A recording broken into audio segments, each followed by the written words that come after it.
अब हम प्रबंध के महत्व, आवश्यकता या लाभों के बारे में कुछ चर्चा करेंगे।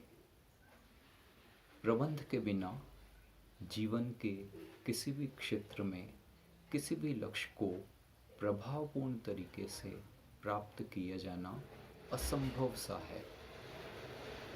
व्यावसायिक प्रबंध का महत्व कुछ बिंदुओं से स्पष्ट हो सकता है। पहला है, प्रतिस्पर्धा में विजय प्राप्त करने के लिए आज का समय कंपटीशन का समय है।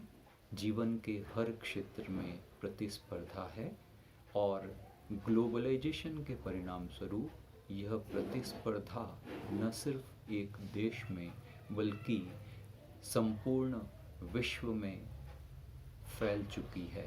इसका विस्तार विश्व के समस्त देशों तक हो चुका है।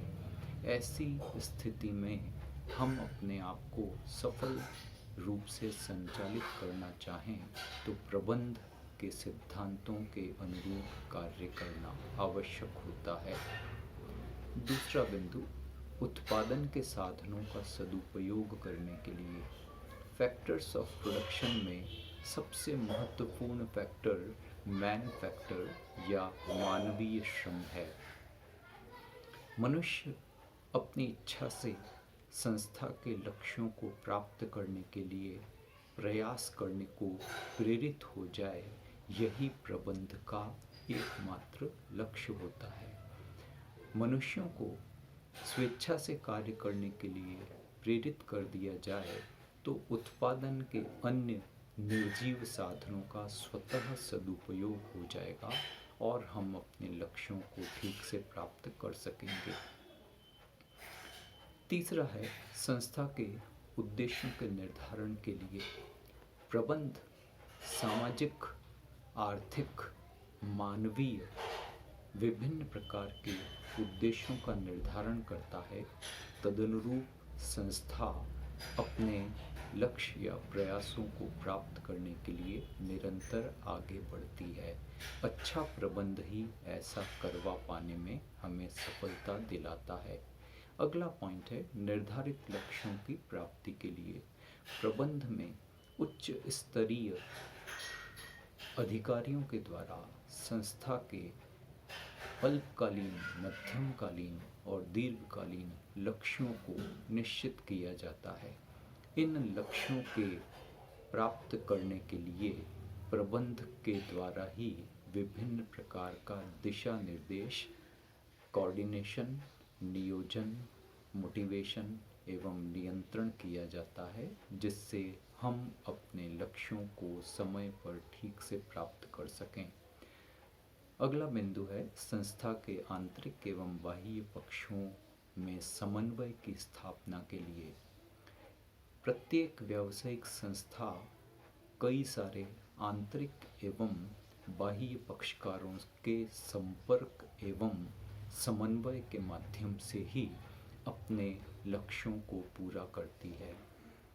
अच्छा प्रबंधक समस्त आंतरिक तत्वों और बाह्य तत्वों में अच्छा समन्वय स्थापित कर पाता है, जिससे संस्था अपने लक्ष्यों को ठीक से प्राप्त कर सके, उसे अपने कार्य में किसी तरह की कोई बाधा उपस्थित न हो। अगला पॉइंट है, सामाजिक उत्तरदायित्वों की पूर्ति के लिए कोई भी व्यवसाय समाज में रहकर किया जाता है। समाज में कई सारे वर्ग हैं, जैसे श्रमिक, पूंजीपति, इन्वेस्टर्स, ग्राहक, सरकार, बैंकिंग संस्थाएं, ट्रांसपोर्टर्स, बीमा कंपनियां आदि आदि। इन सभी पक्षकारों के निरंतर सहयोग से ही हम अपने व्यवसाय को सफल बना पाते हैं। इन सभी पक्षकारों के प्रति व्यवसाय का अपना भी कुछ दायित्व बनता है, जिन्हें अच्छा प्रबंधक सदैव महत्व देते हुए विभिन्न पक्षों को संतुष्ट रखने का प्रयास करता है, ताकि दीर्घकाल में संस्था अपने आप को बाजार में स्थापित बनाए रख सके। इसके बाद है सामाजिक उत्तरदायित्वों की पूर्ति के लिए नवीन वस्तुओं और सेवाओं के उत्पादन के लिए प्रबंध मानवीय आवश्यकताओं की पूर्ति के लिए विभिन्न प्रकार के सुविधाओं, वस्तुओं और सेवाओं को निरंतर रिसर्च एंड डेवलपमेंट के माध्यम से पता लगाता है और मानवीय आवश्यकताओं को संतुष्ट करने के लिए नई सेवाओं और वस्तुओं का निरंतर निर्माण करने की ओर अग्रसर रहता है। इसी के माध्यम से हमें निरंतर नवीनतम तकनीक की वस्तुएं और सेवाएं मिलती है, जिससे हमारा जीवन स्तर निरंतर ऊंचा उठता है।